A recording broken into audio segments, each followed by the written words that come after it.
On a toujours connu Luis Suarez comme étant un renard des surfaces opportuniste et toujours aux aguets pour saisir la moindre faille des défenseurs. Cependant, si dans le terrain ceci représente une énorme qualité, il semblerait que même dans la vie quotidienne, Suarez est partisan du célèbre proverbe « la fin justifie les moyens ».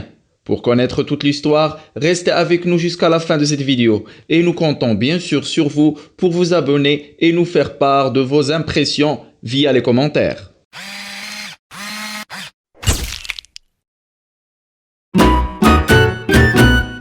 Pour sa part, la presse italienne qui a fait éclater le scandale en affirmant que les examens qu'a passé Luis Suarez pour l'obtention de la nationalité italienne étaient sujets à une fraude n'y va pas de main morte. En effet, en se basant sur des sources dignes de foi et proches de l'enquête policière, il s'avère que la police italienne aurait surpris des conversations téléphoniques entre les responsables d'examen où ils se seraient mis d'accord pour lui faire filtrer les réponses afin de garantir sa réussite. Dans l'une des conversations, on écoute clairement « Il faut qu'il passe l'examen, il coûte des millions et si jamais il échoue, ce sera une bombe ».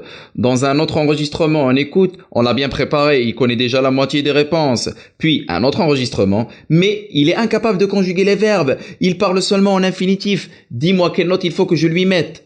Pour sa part, l'université de Perugia, où il a préparé l'examen, se défend et nie en bloc toutes les accusations de participation dans cette présumée fraude. Cependant, tout en respectant la présomption d'innocence, si les faits venaient à être vérifiés, on serait face à un gros scandale. La justice italienne devra relever le défi et prouver si vraiment tout le monde est traité de façon égale devant la loi. Affaire à suivre.